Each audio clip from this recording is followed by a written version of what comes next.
Ito po mga kababayan, umpisahan po natin, no? Umpisahan po natin. Naku, mukhang nagpapahiwatig na po mga kababayan.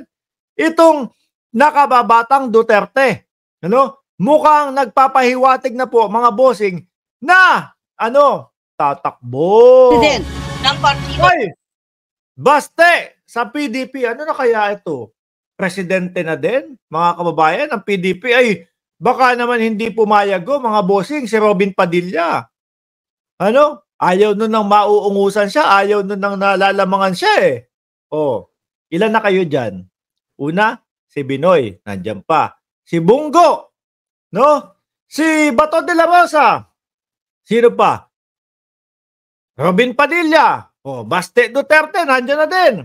At siyempre, wag po nating kakalimutan mga kababayan, ang isa sa pinakamalakas na kandidato sa Senado, wala pong iba kung hindi si Philip Salvador, mga kababayan. Wag kayong magalit, no? Wag kayong magalit na sinasabi kong isa sa pinakamalakas na tatakbong senador, no? Si Philip Salvador. Wag kayong magalit. Okay lang 'yan, malakas naman talaga eh. Baka malakas mang-asar. Mga kababayan. Tsaka, malakas manalangin. Sabi sa lahat ng basher, mategi na kayo. Anyway, mga kababayan, pakinggan po natin itong balita kay Baste Duterte, mga kababayan. Tapos, isisingit natin dito sa ating live stream, mga bossing. Naku, mukhang si Baste Duterte pupunta. No? Mukhang pupunta doon sa Kojik. Narinig ko lang mga kababayan. Eto, pakinggan nun natin. Formal lang nanumpa si Davao City Mayor Sebastian Baste Duterte bilang Executive Vice President. Biruin mo, Presidente, malupit ang PDP laban. Malakas ang Ay, hindi. Pasensya na po Wala na po pala silang laban. No? PDP, walang laban. Para kung babasahin mo sa Tagalog, padapa. Biruin mo, Robin Padilla, Presidente. Vice-Presidente, Baste Duterte. Saan kaya pupulutin? Ang PDP laban mga kababayan. Ano ba to? Labanan ng alaws ng tako? Ayokong diretsuhin mga kababayan eh. No? Ano to? Labanan ng mahihina. Ng Partido Demokratiko Pilipino o PDP na pinamumunuan ng kanyang ama na si dating Pangulong Rodrigo Duterte. Talagang hindi nyo Talagang hindi nyo alam yung tinatawag na kiss of death. Kapag kayo ay hindi Duterte naman ito mga kababayan si Baste Kahit na hindi yan sumali ng PDP laban basta po ewan ko kung tatakbuhin ito. Baka tatakbo ng senador mga kababayan sa susunod na eleksyon sa 2025. No. Ang problema, Baste, hindi ko talaga makita yung pangalan mo doon sa top 12. Kasi nga lagi nating sinasabi kung dati yung kiss of death na tinatawag nandoon sa mga kakamping. No? Sabi po natin nung panahon ng eleksyon, mga kakamping, mga kapatid na kakamping, ito kumbaga balikan lang natin Sabi ko nung dati nung panahon ng eleksyon. Naku po, kapag ang pangalan mo o isa ka sa tumatakbo tapos luminya ka doon sa mga kakamping, nako, walang laban yan.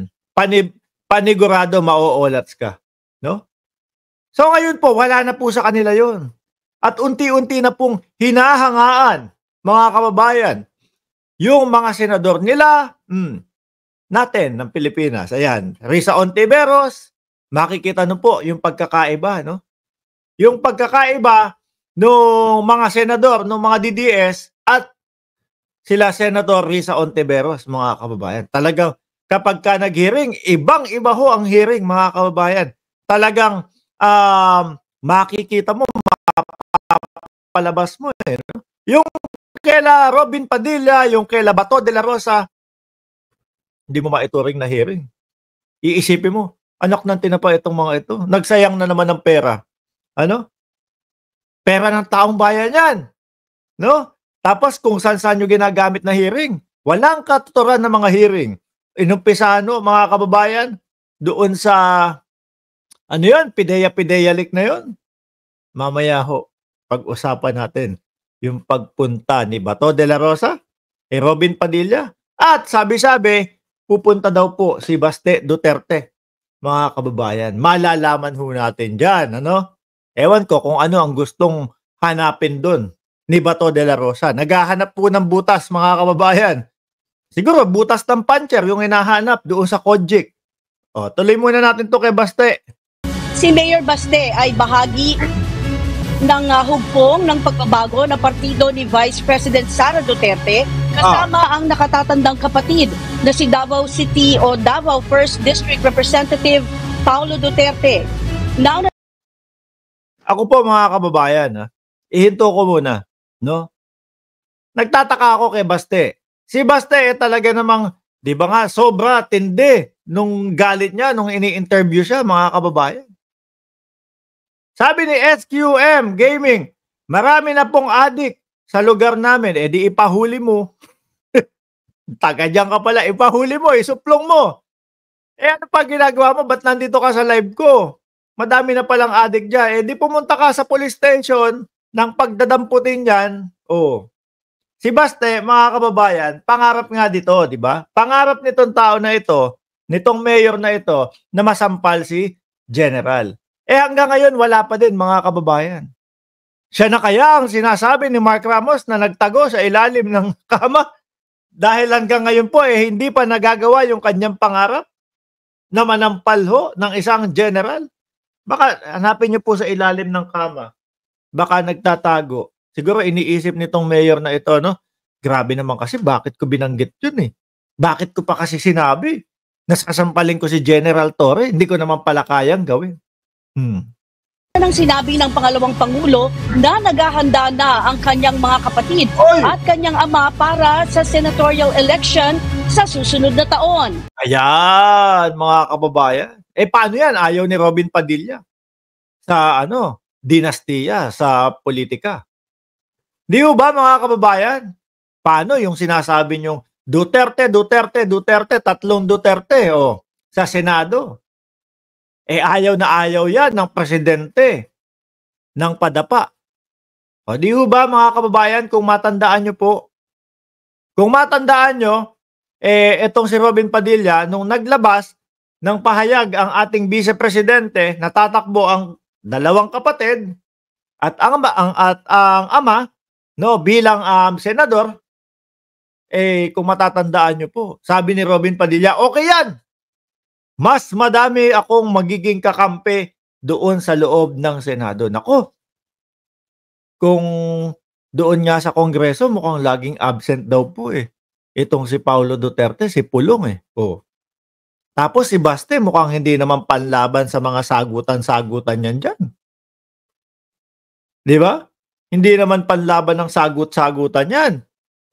Si dating Pangulong Duterte, yan. Pumapalag-palag yan sa mga sagutan. Kaya lang, medyo may katandaan na din po. Baka mamaya, gawin sa Senado natin yan, paiba-iba po ng sinasabi. Magsasalita ngayon, tapos bukas babawiin. Magsasalita ulit bukas, sa susunod na araw babawiin. Baka ganyan lang yan. Naloko na. Yung pinapangarap ni Binoy. Yung pinapangarap ni Binoy na magkaroon ng kakampi, yung pala, siya din pala mag-isa. So ang ending po nito, mga kababayan, sabi ni Jake, silence committee sila. Ang epekto nito, mga kababayan, dahil yung inaasahan ni Robin Padilla na magiging kakampi doon sa Senado, nagkamali. Puro tahimik din pala ito. Hindi din pala palaban to sa mga question and answer. Malamang po si Binoy, tuloy lang ulit ang pagkain, mga kababayan. Ano kaya tatakbuhin itong si Baste? Tapos na pala. Tapos na pala. Pasensya na, Baste, talagang hindi ko talaga nakita yung pangalan mo doon sa top 12 sa Senado. No? Kaya yung iniisip mo na pagtakbo, Siguro, diyan, paikot sa KOJC, hindi pa masasayang ang pera, di ba? Hindi pa masasayang ang pondo. Sabi ni Irene Cel, o Irene Cel Ramos, paki-shoutout naman, Mark. Mabuhay ka. Shoutout po sa'yo. Baste, top. Yan. Mga pinagsasasabi nyo, baste, top none. Never again sa Duterte. Sindik aba?